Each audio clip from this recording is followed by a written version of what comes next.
À toutes celles et ceux qui n'osent pas dire le mot handicapé.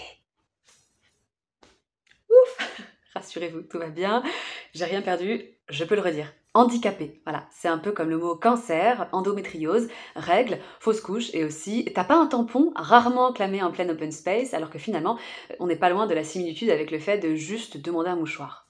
Si la semaine du handicap arrive à grands pas, elle vient précisément nous rappeler qu'il y a une faille dans les 51 autres semaines de l'année, un peu comme la journée de la femme. Ce sont des sujets qu'on devrait presque banaliser tellement ils sont importants, plutôt que d'en faire des caisses pour se donner bonne conscience. Est-ce parce que le handicap de l'autre, qu'il soit visible ou non, qu'il soit moteur, résultant d'une maladie, d'un accident, de tout autre événement de la vie qu'on n'avait pas prévu, vient nous renvoyer à notre propre non-pérennité, à notre fragilité, au fait que non, ça n'arrive pas qu'aux autres? Pour autant, ce n'est pas transmissible et en parler ne va pas faire sauter la polio sur vos jambes ou l'endométriose dans votre utérus, vos yeux ne vont pas tomber par terre en aidant un aveugle et non, vous n'allez pas rapetisser à la vue d'un nain.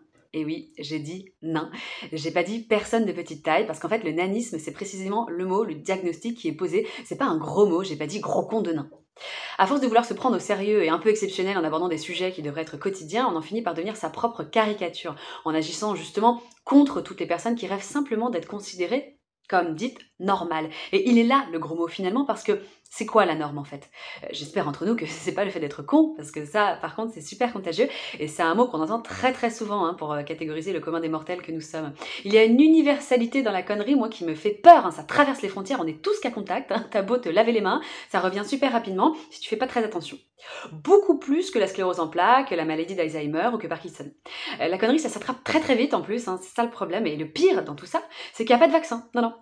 Pour cette saloperie, on est obligé d'en passer par l'immunité collective, qui consiste à se remettre en question assez régulièrement, en échangeant avec des personnes différentes, aux parcours divers, à ne pas camper sur ses propres positions concernant un sujet, d'accepter qu'on puisse avoir tort, de se respecter soi-même quand on pense avoir raison, mais d'être ouvert aux différences d'opinion, de ne pas faire les choses pour se rassurer, mais bien pour autrui, en l'écoutant, et surtout, très important, de ne pas se mentir à soi-même, car sinon, et je le tiens d'un grand sage, c'est là qu'on devient le roi des cons, et ça, je peux vous dire que c'est un sacré handicap.